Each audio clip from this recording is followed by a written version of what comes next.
Hey everyone, this is day 2 of our trolley battery exercises. Today we're going to do a couple of exercises for the hips, just allowing to work on a little bit of hip hinge. We're also going to do a little bit of shoulder work and also a little bit of work on the core, which are all very important for the golf swing. Okay, so we're just going to start with an exercise that's going to warm you up, so it's really important that we get nice and warm. Okay, so we're going to do a reverse lunge with a rotation. So we're going to step backwards, we're going to run backwards, keeping that knee just off the floor, and then we're going to rotate into the front leg, keeping it nice and stable, and back up. And then we're going to swap over onto the other leg, step back, rotate, and back up. So you're trying to keep the lower body nice and stable, rotating through what we call the thoracic spine as we pop up. And again, once more, and then just rotate. Okay, so you're going to do 8 of them on each side. Okay, next we're going to go into a hip hinge exercise.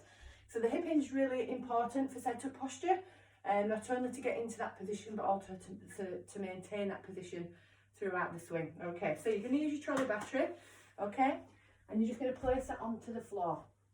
And then what we're going to do is we're just going to elevate the toes, okay, so my toes are just on the trolley battery and the feet are at this angle, okay. What you can do is you can either put your hands on your thighs or onto your hips, okay? And what you're going to do is feel as if you're pushing your bottom backwards, okay?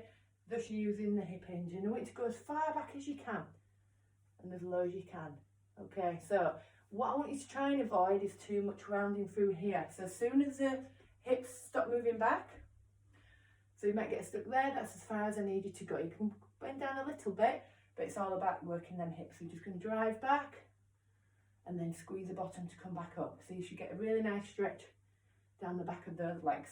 Again, I'd repeat them about 10 times. Okay, so by now you should be starting to warm up. We're going to now use the battery for an internal hip exercise. So you're going to place the battery on the floor, and this time we're going to use it to elevate the foot. Okay, so my legs are in a 90-degree position, okay? You're going to keep this knee grounded and you're going to try and stay nice and tall. So I'm pushing myself through the floor, trying to keep myself nice and tall through the spine. And then what you're going to do is you're just going to lift that foot off that battery. You see, I've got probably about 1 inch, so not a lot of movement there. If you find that you're the same and you're struggling to lift it up, as you repeat the exercise, you should find that you get a little bit more height. What I want you to try and avoid is kind of this, leaning into it. So stay nice and tall, lift the foot up, and just hold it for a couple of seconds. You should feel it into this area here. So what we're asking the hip to do here is what we call internally rotate, which is really important for not only loading into the backswing, but also posting into the lead leg in the downswing. If you struggle with sways and slides, this is a great exercise. And also it's just helping to build a little bit of strength into that hip and a little bit of stability. So we're just going to lift that foot up. Good, and as I say, as you go through the repetitions, I'd advise 10 to 12, you will find that you begin to get a little bit more height. Okay, so that's your hip internal rotation. You're going to do, again, 10 to 12 on each side. Next, we're going to go into a shoulder press, okay? So I've got a little handle here on my battery, so it's a little bit easy to hold. Obviously, if you need to hold it like this, as long as you've got a good grip and you're not going to stress it on your head. Okay, so you're just going to step 1 foot out. So I'll show you from the side. In this half kneeling position, it's really important that you try and tuck your pelvis under a little bit so you feel that the abdominals are engaged, okay? I don't want to see you like leaning into the back because you're just going to hurt the lower back, okay? So we're nice and strong through the middle, core's engaged, elbows not too low, about 90 degrees, okay? Maybe just a little bit more.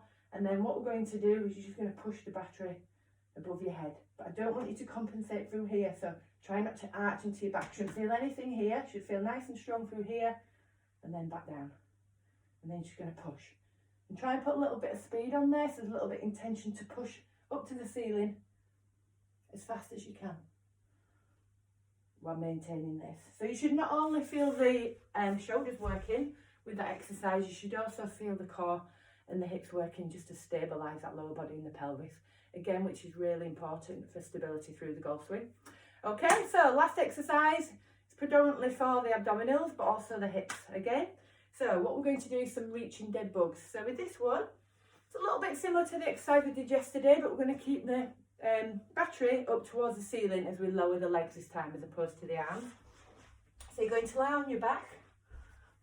Okay, and you're just going to push the battery up towards the ceiling. So I'm reaching up to the ceiling as tall as I can. So you see the shoulders are coming away from the floor. So you're going to push them up and then just bend the knees. Okay, so my back is flat to the floor and you can maintain the flat back throughout. So the feeling for me is pulling the belly button in towards the spine.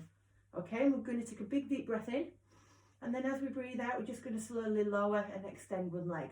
Now if you can get just off the floor, fantastic. Don't worry if you can't. My back's nice and flat and pulling the belly button in. I can really feel this area here working to keep the back flat. And then you're just going to pop the leg back in. Breathe out, lower the leg,